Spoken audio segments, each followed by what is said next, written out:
You know, it's been a good weekend, a good Thanksgiving when your wife stops speaking to you because you bought too much stuff.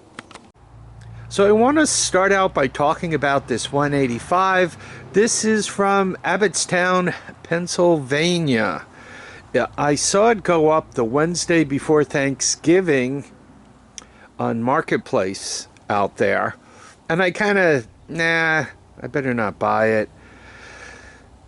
Then Thanksgiving morning, I sent the guy a quick, Marketplace Facebook message and said, yo, you still got it? And he came back and said, sale is pending. I said, okay, tell you what, I have a truck, I have the money, I'll come get it, as soon as you're ready. So he pings me back and about a half hour later and says, could you be here before 1 o'clock? He says, I don't want to interrupt Thanksgiving dinner. And I said, of course I'll be there by 1 o'clock. So I, jumped in my truck and drove hell-bent to get to him, and here it sits.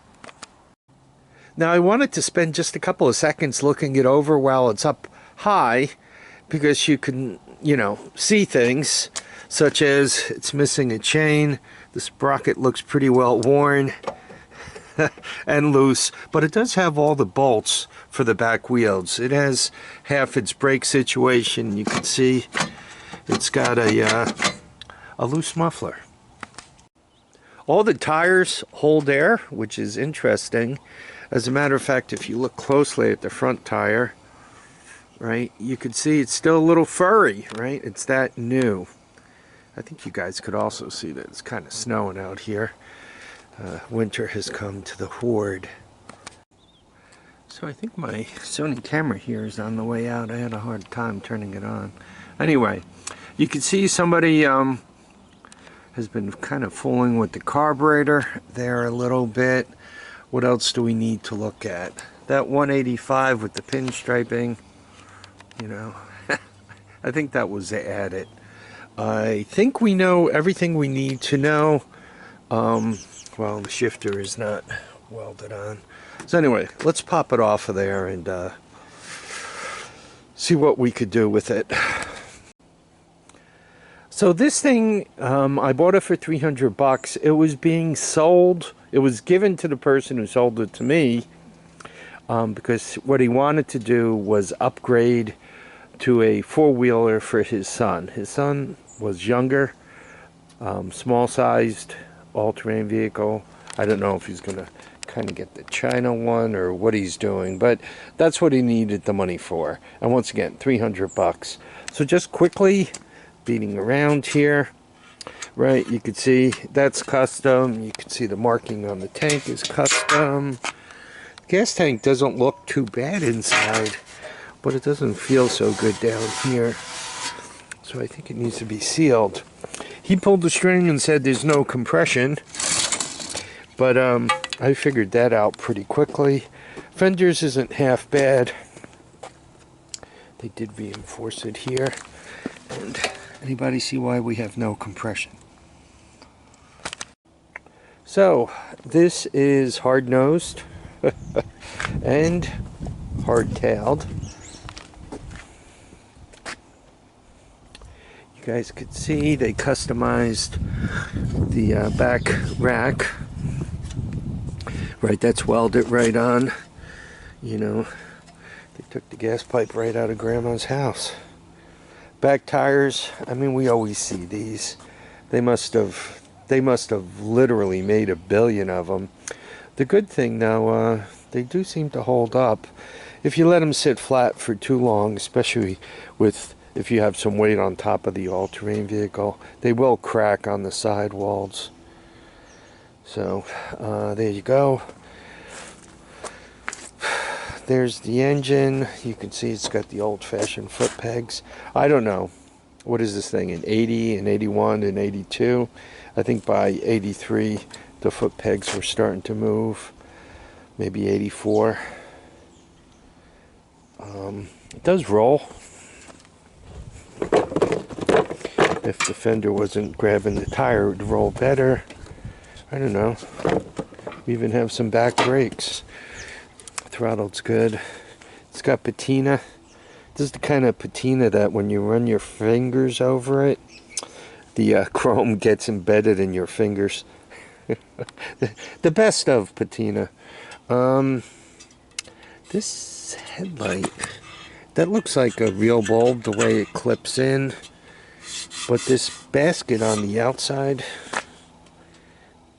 it looks like it came off of a 1982 Fairmont. You know, with those had the four headlights on it. So there you go.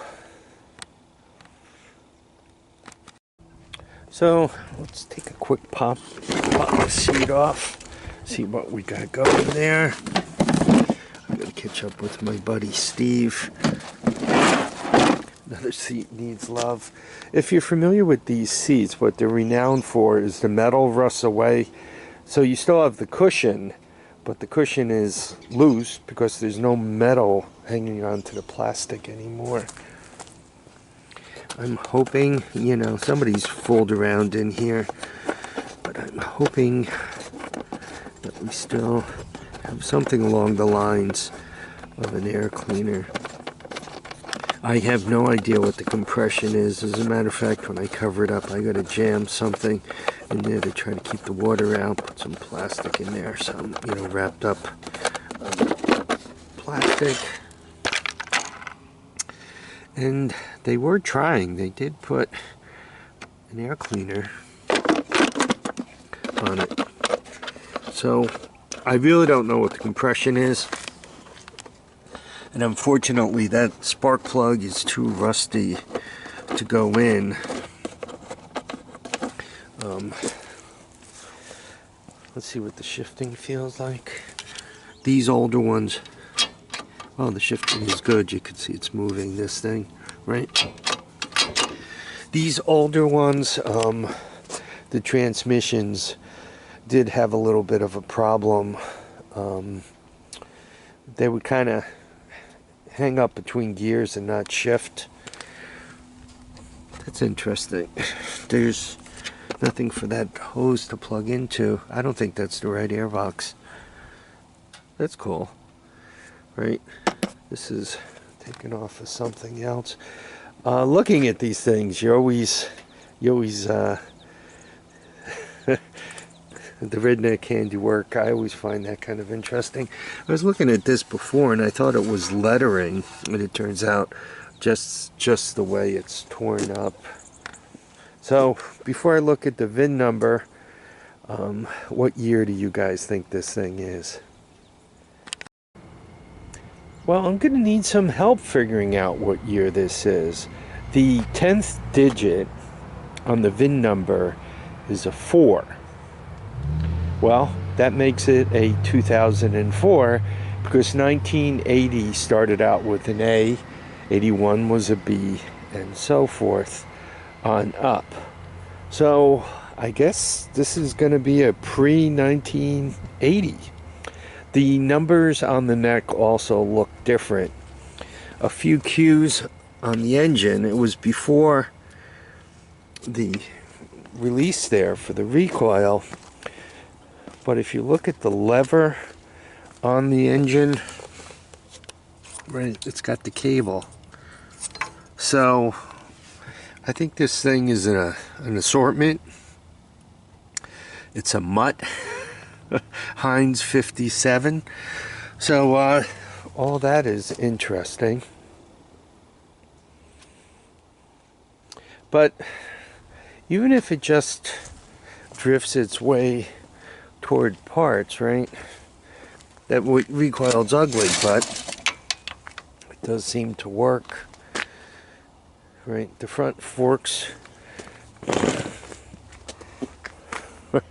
aren't, but it does have somewhat of a front fender and a back fender, and the metal for the seat cushion. It does have quite a lot.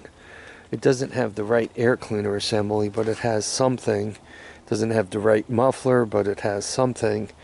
So even if I can't get it running for $300, I got plenty of parts. But if I were a betting man, I'd put money on me getting this thing running. I think this is well used. but it's not cracked. It's cracked down here, and it looks pretty good. The mounts aren't cracked. Oil, I think I can show that to you. Yeah, let me show that to you just quick. It looks like it's got oil in it. No water in the oil. So if I were a betting man, I'm betting this will be running and romping in no time. Alright, I got that ugly chopper to deal with and a few other things. Oh, just quickly before I run, I've run across a lot of really cool people.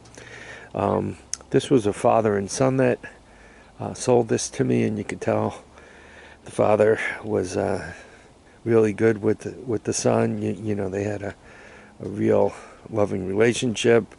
He was telling me how he used to ride a 250R and a 350X, and he wanted to get his son into riding and get him something decent, you know, something a little upgraded from this. So I thought that was really cool. I also bought some stuff at the flea market, and I'll go through those stories with you when we get back to it. And this is actually kind of a nice looking machine, right? I need to I need to get the vanity shot for yeah, there you go. Not a bad looking machine. Anyway, I want to thank everybody for watching and commenting and subscribing. I hope you guys all had great Thanksgivings. I did, obviously. Remember, feet down, heads up. Get out there and enjoy each and every day. Bye now.